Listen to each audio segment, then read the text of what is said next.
Hello guys, আশা করি সবাই ভালো আছেন। তো আজকে নিয়ে আসলাম আলুর পটেটো নিয়ে। তো আজকে আমরা আলুর পটেটো বানাবো। আমাদের স্টিক আলু ছিল, তো এগুলো আমরা কেটে কেটে নিয়েছি।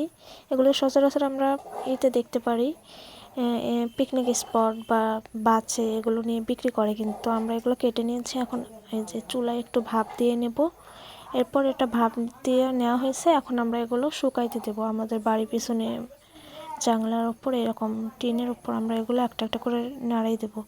তো যেহেতু আমার ছোটো ভাইয়ের অনেক পছন্দ, ওই অনেক হেল্প করতেছে, দেখতে পারতেছেন।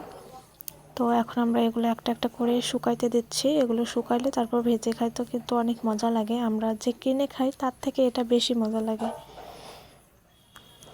এরপর আমরা এই দেখেন, আমার ভাই অলরেডি ভাজতে শুরু করছে। বিকেলবেলা নিয়ে আসছি, একদিনই শুকাই গেছে, অনেক সুন্দর হয়েছিল। ও একা একা ভাজতেছিল ইফতারের আগে, ইফতার করে খাবে। তো এটা কিন্তু অনেক সুন্দর হয়েছিল, এখানে দেখতেই পাচ্ছেন। আর অনেক মসমসে হয়েছিল, খেতেও অনেক মজা হয়েছিল। এখানে দেখেন, এই দেখেন, অনেক মসমসে হয়ে গেছে। তো ভিডিওটি ভালো লাগে অবশ্যই লাইক করবেন, সাবস্ক্রাইব করবেন। ধন্যবাদ।